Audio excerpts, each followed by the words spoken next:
63장 1절에서 14절까지의 말씀입니다. 이사야 63장 1절에서 14절까지의 말씀입니다.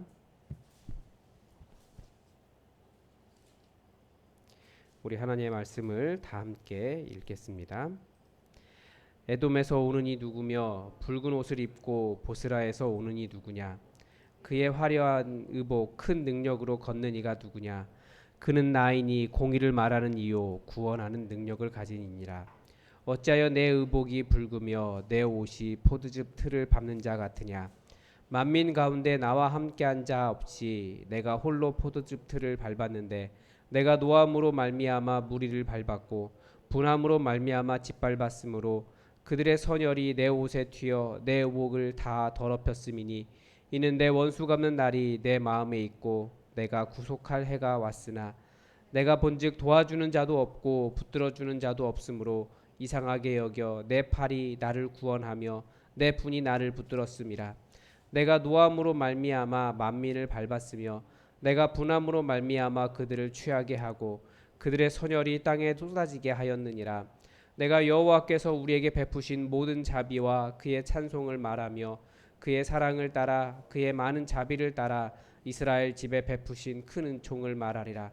그가 말씀하시되 그들은 실로 나의 백성이요 거짓을 행하지 아니하는 자녀라 하시고 그들의 구원자가 되사 그들의 모든 환난에 동참하사 자기 앞에 사자로 하여금 그들을 구원하시며 그의 사랑과 그의 자비로 그들을 구원하시고 옛적 모든 날에 그들을 드시며 안으셨으나 그들이 반역하여 주의 성령을 근심하게 하였으므로 그가 돌이켜 그들의 대적이 되사 친히 그들을 치셨더니 백성이 옛적 모세의 때를 기억하여 이르되 백성과 양떼의 목자를 바다에서 올라오게 하신 이가 이제 어디 계시냐?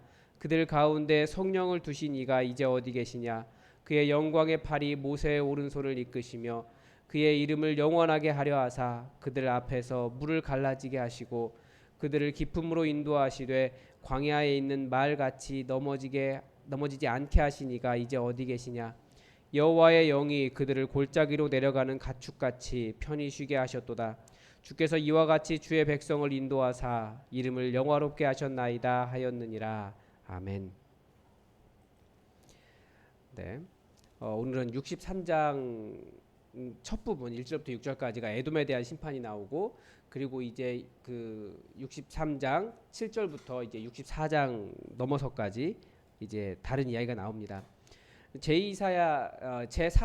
제2사야가 포로민들을 원래의 땅으로 귀환하는 이야기라고 한다면 제3이사야는 귀한 그 재건 공동체가 성전을 짓고 성전에서 중요한 이슈들이 무엇인가 하는 것이었습니다.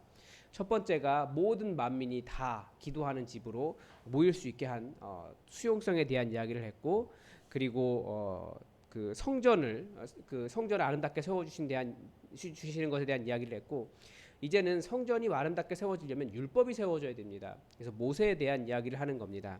율법이 바르게 세워져야 되는데 오늘은 근데 그 이야기보다 63장은 먼저 에돔에 대한 심판을 하고 있습니다. 에돔이 아니고 에돔입니다. 에돔 그 악에 대한 심판과 정의가 이 새로운 세상의 기초다라고 하는 것을 보여줍니다. 그래서 에돔 자체가 이미 붉은색이라는 뜻 아닙니까? 그래서 붉은색에 대한 수수께끼 같은 대답이 나와요. 그러니까 1절부터 6절에서 에돔에 대한 심판이 나옵니다. 먼저 그 에돔에 대한 심판을 먼저 보겠습니다. 잠깐만요. 네. 먼저 에돔에서 오는 이 누구며 붉은 옷을 입고 보스라에서 오는 이 누구냐? 이 보스라는 에돔의 주요 도시거든요. 그리고 그의 화려한 의복 큰 능력으로 걷는 이가 누구냐? 이것이 마치 뭐처럼 보이냐면 왜 수수께끼라고 했냐면 질문입니다. 지금 어떤 화자가 질문을 하고 있는 거예요. 그래서 파수꾼이 성문에 가까이 오는 사람에게 질문을 하는 겁니다. 그런 의미예요. 실제로 이스라엘 사람들이 일거리가 에돔에 많이 있었기 때문에 많은 이스라엘 사람들이 에돔으로 일하러 갔답니다. 그래서 에돔의 사람들이 또 일을 마치고 이렇게 돌아오면 파수꾼이 너 누구냐? 에돔 쪽에서 오는데 너 누구냐라고 하는 질문을 많이 던졌다고 합니다. 근데 약간은 좀 다른 의미가 있습니다. 그래 대답을 뭐라고 하냐면 그는 나다. 나를 왜 물어보느냐? 공의로 말하는 이고 구원하는 능력을 가진 이니라. 대답을 그렇게 합니다. 대답이 뭐냐면 공의로 에돔을 심판하고 왔다라고 말합니다. 물론 에돔을 심판하지 않은 이유에 대해서는 명확히 가르쳐 주고 있지는 않습니다. 그렇지만 공의다, 구원이다라고 하는 말이 들어있는 것을 볼 때 이것은 하나님께서 반드시 그렇게 해야만 할 이유가 있었다라는 거죠. 하나님은 그렇게 하셔야 했다라는 거예요. 그런데 그냥 그 일하고 돌아오는 사람 수준이 아니라 2절에 보면 다시 파수꾼이 질문합니다. 어찌하여 내 의복이 붉으며 내 옷이 포도주 틀을 밟는 자 같으냐. 즉 파수꾼의 다음 질문이 이건데 무슨 말이냐면 이게 지금 그 옷이 그냥 포도주의 붉은색이 아니고 피가 낭자한 그런 모습이라는 거예요. 왜 이렇게 피가 가득하냐라고 말하는데 하나님께 대답하시는 겁니다. 내가 그들을 밟았다. 내가 노함으로 말미암아 그들 무리를 밟았고 내가 분함으로 말미암아 짓밟았다. 즉 하나님의 정의로운 심판, 하나님의 정의로운 분노가 있었다라는 겁니다. 에돔 땅에. 왜 그랬는지는 여전히 나오지는 않습니다. 그런데 분명히 하나님께서 그렇게 노하셔서 에돔의 피가 낭자할 정도로 그 포도가 터지면서 그 포도의 붉은색이 옷에 붙는 것처럼 피가 온 옷에 선혈이 낭자할 정도로 그 정도로 하나님께서 분노하셨다라고 하는 것을 보여줍니다. 그러니까 에돔이 그 중간에 한번 심판을 받았다라고 하는 뜻이겠죠. 에돔 자체가 붓다라고 하는 뜻인데 그러니까 피로 표현하고 있는 겁니다. 그만큼 에돔의 죄가 깊었다라고 하는 것을 보여주고 하나님은 4절에 보면 원수 갚는 날이 있습니다. 하나님께서 그 일을 하셔야 할 날이 그 때가 있습니다. 그 때가 이르면 분명히 하나님은 심판을 하시는 분이십니다. 그리고 이제 5절부터 6절까지 마지막으로 왜 하나님께서 우리가 왜 에돔을 심판하셨는지 우리가 생각해 볼 수 있는 이유가 있습니다. 먼저 에돔은 이스라엘의 형제 국가입니다.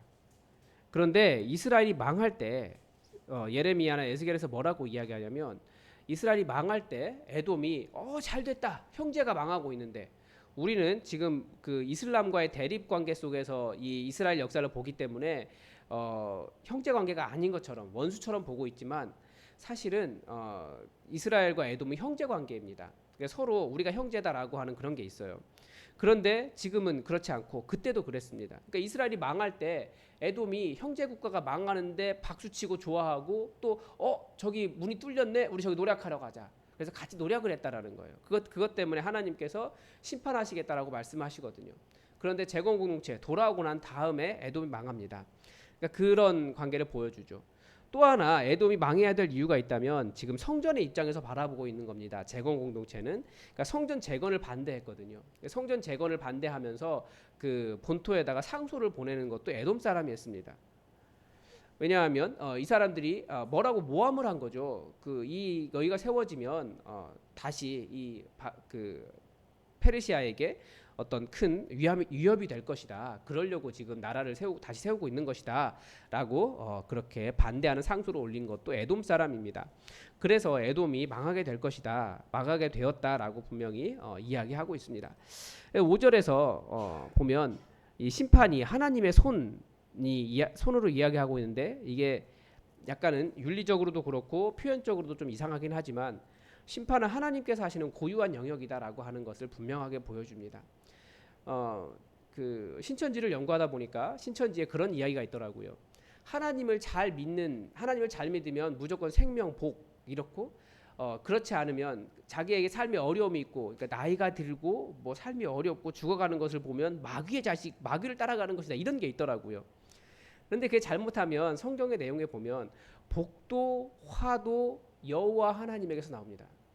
하나님은 빛도 짓고 어둠도 창조하셨고 복도 화도 지존자의 입에서 나옵니다. 그러니까 신천지의 구조대로 하면 마귀가 여호와가 돼버리는 이상한 논리가 만들어지는데 그걸 구분을 못하더라고요. 하나님은 심판도 하십니다. 왜냐하면 그 심판 안에 정의의 하나님의 모습이 들어있기 때문에 그렇습니다. 그래서 심판은 하나님의 고유하신 영역이고 하나님의 때가 되면 분명히 하나님은 심판하신다라고 하는 것이 1절부터 6절까지 그리고 하나님의 백성을 대적하는 자에 하나님은 그들을 대적해 주신다라고 하는 것을 보여주는 것이 1절부터 6절 에돔에 대한 심판 내용입니다. 7절부터는 이번에 여호와를 아버지라고 부르는 신앙 공동체의 탄생에 대한 이야기를 하고 있습니다. 감히 하나님을 신앙 아버지라고 부르는 것이 성경에 여러 가지 개념이 있지만 그렇게 잘 부르지 못했습니다. 그래서 예수님께서 그 부분을 지적하시잖아요. 그 사람들이 네가 어떻게 하나님의 아들이냐, 신성모독이다라고 할 때 하나님의 영이 있으면 하나님의 아들이라고 불릴 것이라고 하지 않았느냐. 그러니까 사람들이 쉽게 그 성경에 기록되어 있지만 자기들을 하나님의 아들이다라고 잘 부르지는 못했습니다. 7절부터 나오는 내용은 일종의 노래입니다. 먼저 7절에서 내가라고 이야기하고 있는데 이 나는 선지자입니다. 선지자가 지금 무엇을 노래하고 있냐면 고대의 과거를 회상하고 있는 겁니다. 과거에 하나님께서 우리를 이렇게 하나님 백성 삼아 주셨다. 그것을 말하겠다라고 말합니다. 그들은 나의 백성이고 거짓을 행하지 않은 자녀다. 내가 그들의 구원자가 되겠다. 그리고 9절에서도 이제 역시 그런 이야기를 하고 있습니다. 그래서 그들을 인도하셨고 그들을 나의 백성 삼았다라고 하는 것이 나옵니다. 하나님께서 어떻게 이스라엘을 하나님의 자녀 삼으셨는지 그 고대 과거 역사를 이야기합니다. 그러니까 우리가 잘 알고 있잖아요. 그 출애굽의 역사를 통해서 그 광야를 안전하게 지나가게 하셨고 광야를 통해서 하나님의 백성 되게 하셨고 그 언약 가운데 가나안 땅에 정착하게 하셨고 정복 전쟁을 통해서 하나님의 백성을 삼아 주셨습니다. 그런데 10절에서 뭐라고 이야기하냐면 9절 10절에서 그들이 반역한 백성이 되었다라고 가르쳐 줍니다. 그래서 그들이 반역했기 때문에 하나님께서 10절에 그가 돌이켜 그들의 대적이 되셨고 친히 그들을 치셨다. 재앙도 하나님에게서 나온다라고 하는 것을 가르쳐 줍니다. 그래서 분명히 잘못하면 하나님께 심판을 받을 수 있다라는 것을 보여주죠. 11절에서 다시 이제 모세의 때를 기억하여 이르되 이제 그 율법을 기억하는 건데 이 기억이라고 하는 것은 사실은 하나님의 하나님됨을 주장하는 근거가 됩니다. 지금 여기서 이제 어디 계시냐, 백성과 양떼의 목자를 바다에서 올라오게 하시니가 어디 계시냐, 그들 가운데 성령을 두시니가 이제 어디 계시냐라고 하는 표현은 마치 하나님 우리에게 역사해 주시지 않으십니다라고 하는 원망처럼 보이지만 사실은 그게 아니고 과거를 기억하면서 지금 우리가 하나님이 어디 계시겠느냐라고 하는 그 반어적 수사적인 질문입니다. 그러니까 하나님께서 하나님의 백성을 도저히 백성 될 수 없는 상황, 애굽의 노예 상태에서 그 광야를 지나가면서 놀라운 권능으로 하나님의 백성 삼아 주셨는데 그렇게 하나님의 백성 만들어 주셨는데 하나님 그때처럼 역사해 주십시오라고 하는 탄원입니다. 그러니까 역사를 기억한다라고 하는 것은 하나님께서 동일하게 역사해 줄 것을 기대하는 거예요. 그래서 이제 어디 계시냐라고 하는 질문은 하나님의 존재를 의심하는 것이 아니라 하나님 그때 이렇게 해주셨는데 이제 어디 계십니까? 우리에게도 동일하게 역사해 주십시오라고 하는 말씀을 가지고 과거의 기억을 가지고 회상하면서 하나님의 역사를 기대하는 탄원입니다. 그러니까 우리가 성경을 볼 때도 성경은 사실은 1차 저자는 우리가 1차 수신자, 성경을 맨 처음 듣는 1차 수신자는 우리가 아닙니다. 그 사람이 다 따로 있어요. 이스라엘 백성이었고 초대교회였고 초대교회 공동체였고 말씀을 처음 듣는 사람들이었고 아무튼 그런 사람들이었어요. 우리는 2차 수신자예요. 해석을 해야 돼요. 근데 말씀을 가지고 하나님의 역사를 주장할 때 무엇을 말할 수 있겠습니까? 우리가 기억 다 못하잖아요. 그러니까 성경을 읽으면서 하나님 이렇게 역사해 주셨네요. 그래서 우리가 말씀을 가지고 우리 삶에도 이렇게 역사해 주십시오. 우리는 그렇게 주장할 수 있는 겁니다. 그게 성경을 통해서 말씀을 기억하며 우리가 기도하는 방법입니다. 그러니까 지금 이 선지자는 그렇게 기도하고 있는 거예요. 역사를 통해서 그의 영광의 12절에 그의 영광의 팔이 모세의 오른손을 이끄시며 팔은 권능이잖아요. 하나님의 권능이 모세의 권능이 되어 주셨는데 또 그의 이름을 영원하게 하려고 하사 그들 앞에서 물이 갈라지게 하셨는데 하나님께서 선지자를 세우셔서 말씀을 주시고 사람들을 이끌고 계시는데 그들 앞에서 물이 갈라진 것 같이 하나님의 역사를 일으켜 주십시오. 그 일을 동일하게 일으켜 주십시오라고 기도하는 겁니다. 그리고 그들을 기품으로 인도하시되 광야에 있는 말같이 넘어지지 않게 하시니가 어디 계십니까? 탄원하는 겁니다. 그래서 14절에 여호와의 영이 그들을 골짜기로 내려가는 것 같이 가축같이 편히 쉬게 하셨도다.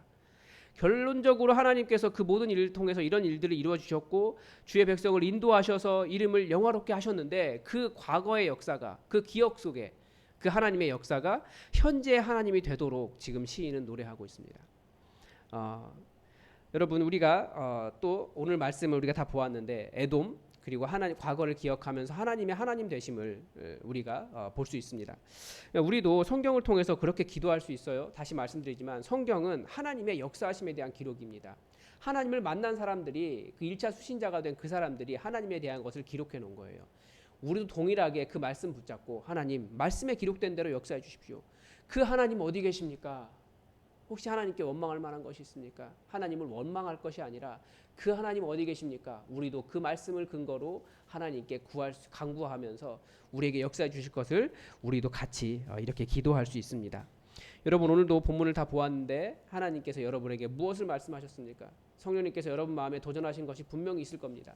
그 말씀 가지고 하나님의 여호와의 하나님 되심이 여러분의 삶에 강력하게 나타나도록 성령님을 구하시고 우리가 그 하나님을 놓고 여러분의 삶의 역사를 놓고 함께 기도해야겠습니다. 여러분 기도하시기 바랍니다. 기도하겠습니다.